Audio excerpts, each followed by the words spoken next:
Hello and one and all, and welcome back to my channel, and welcome back to my Bond film series.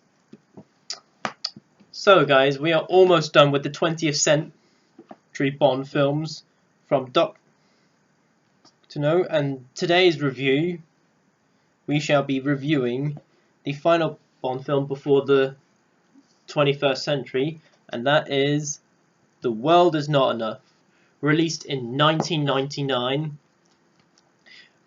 Once again stars Pierce Brosnan as Bond, third time as Bond, and it has Denise Richards.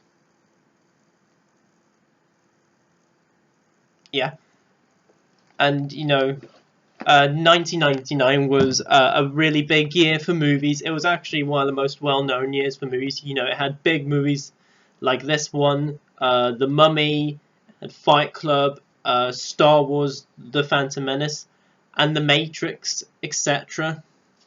1999 was actually a pretty big year for movies. And as always, oh yeah, and this is directed by Michael Apted. I think that's how you pronounce his name. But guys, as always, this is going to contain spoilers, so you guys have been warned. Let's talk about The World Is Not Enough. And so the film opens up with the usual gun barrel sequence. It's kind of similar music actually to Tomorrow Never Dies, where it was like dun dun dun. Well, in this one it was like dun dun dun dun. But I actually like the gun barrel sequences. They're cool. I actually like all the gun barrel sequences. And yes, Die Another Day, we'll get to it when we review it. And I also love how it's the first gun barrel sequence to actually open directly on Bond. And you see Bond going to this building in Spain. He's collecting this suitcase. And he's back to London, the MI6. The great MI6 building's back, hooray! Which we later see in Skyfall. But yeah, this is considered to be the longest pre-title sequences because it's in two locations, Spain and London. Bond is on this boat. She's chasing after this girl. You get the great Bond music, dun dun dun, because there's a hole that explodes through the MI6 building, and then the boat comes out. That is probably the stunt work of the film, I think, anyway. And and I love the scene where Bond goes under the wall, under this bridge. It's a great scene.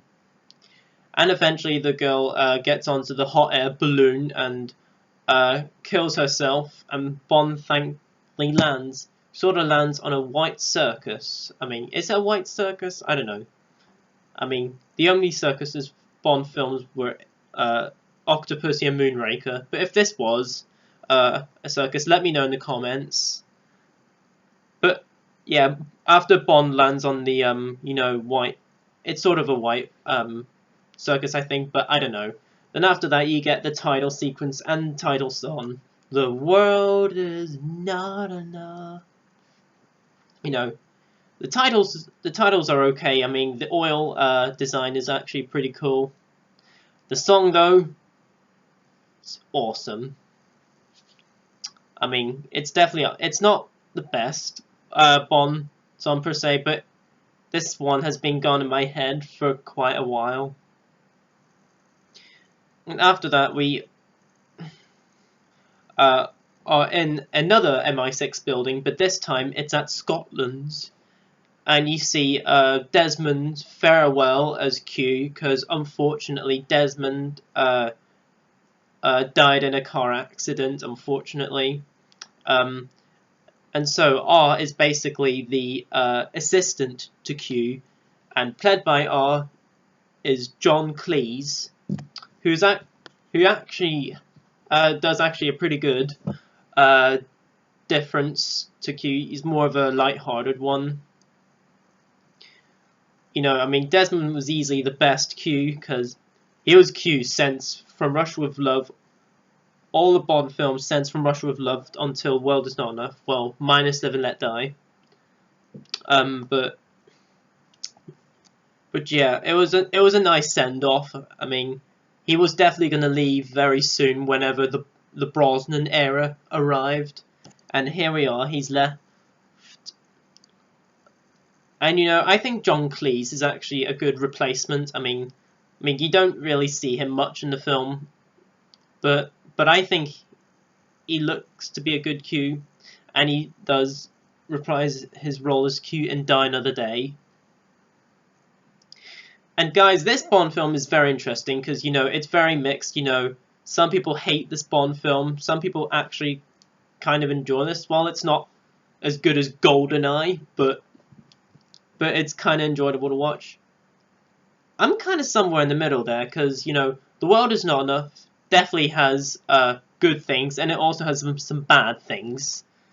The opening pre-title sequences. I love the pre-title sequence. It's awesome. And then I also love the skiing scene with Bond and Elektra, who's two main things. The main Bond girl, well, for the first half of the film, and the second half of the film, she's the main villain. You thought Renard was the main villain. Well, he is for a bit until when Elektra is revealed while she's talking to M.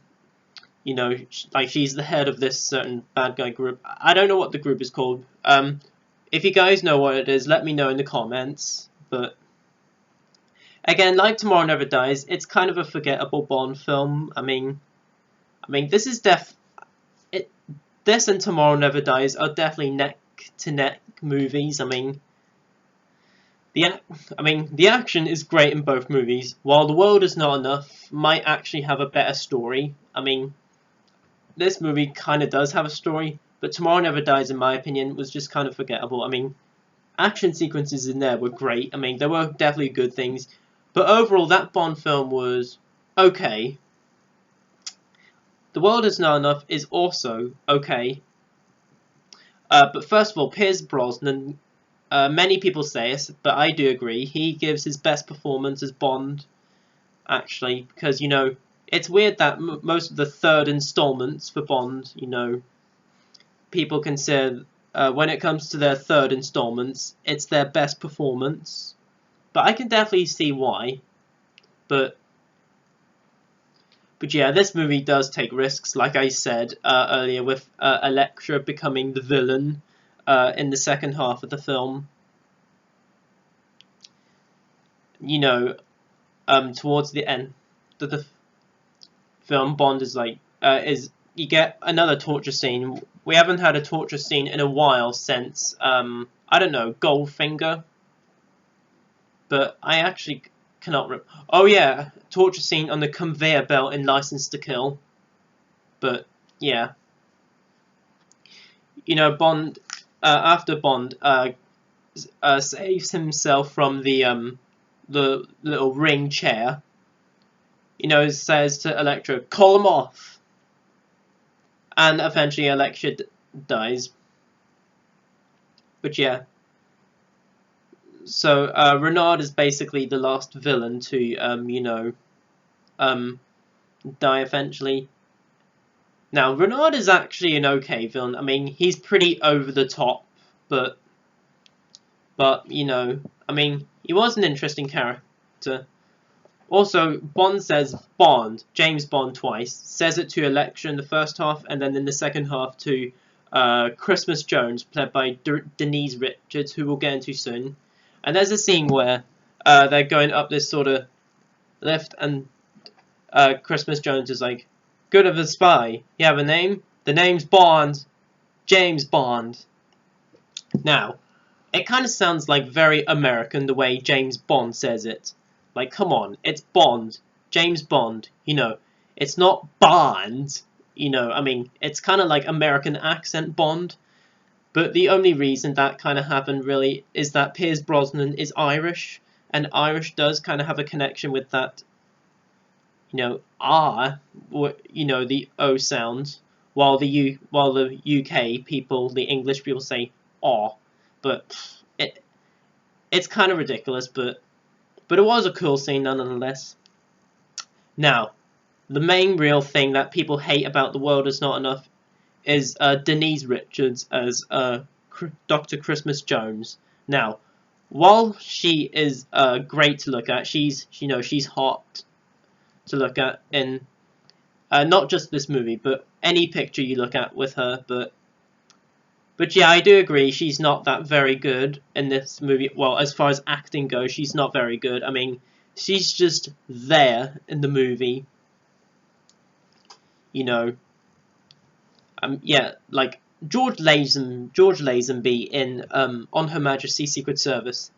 You know, he did act in On Her Majesty's Secret Service, but you know, he's technically a model basically. But yeah, Denise Richards is also a model.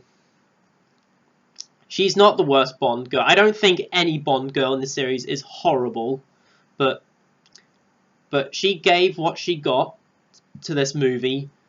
Denise Richards, yeah, definitely not a good character. I mean, well, so then The World Is Not Enough basically ends with Bond and Christmas Jones dressed nicely after Renard's death. You know, celebrating the new millennium coming, the 2000s. You know, that, because this character right here, myself, also was born in 2000. But yeah, well, I was born in 2000 anyway, but... And you know, the film basically ends, and you get to see John Cleese with the rest of the MI6 crew, you know, with Judi Dench's M and Samantha Bond's Moneypenny. And I actually like the credits where you have the Bond theme going on. It's really good, you know. And David Arnold's back as well, so good to have David Arnold composing. So overall, guys, The World Is Not Enough. You know, like Tomorrow Never Dies, it's a pretty forgettable Bond film. I mean, it definitely has kind of a better story. I mean, as I say, guys, in my other reviews, this is my best to say what I can say. It's what I can do, and yes. But overall, guys, The World Is Not Enough. You know, it's actually a fine Bond film. I mean, there are some elements that don't work with some connection with Bond and Elektra going on in the film, which I kind of thought didn't make sense, but you know. And Christmas Jones, played by Denise Richards, wasn't very good. Well, as far as acting wise, she wasn't very good.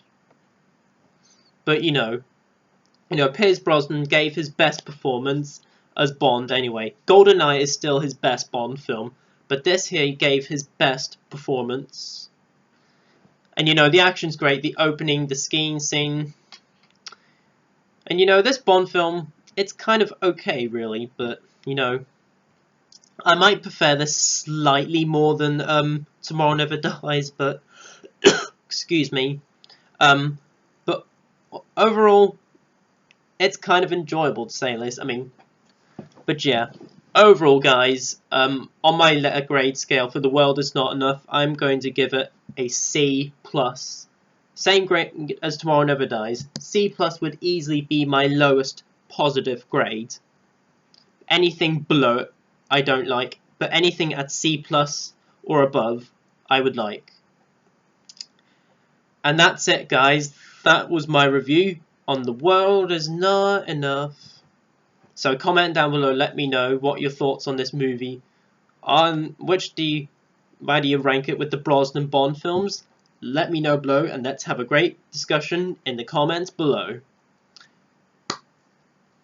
And as always, guys, comment, like, subscribe, share the video, notify the bell before you leave. And all the social media links will be in the description below. And as always, folks, until my next video, I shall see you guys then, and peace. And yes, guys, I am not doing the Love You All 3000 quill anymore. Just want to do the peace quilt that I've done throughout my channel. But yes, peace.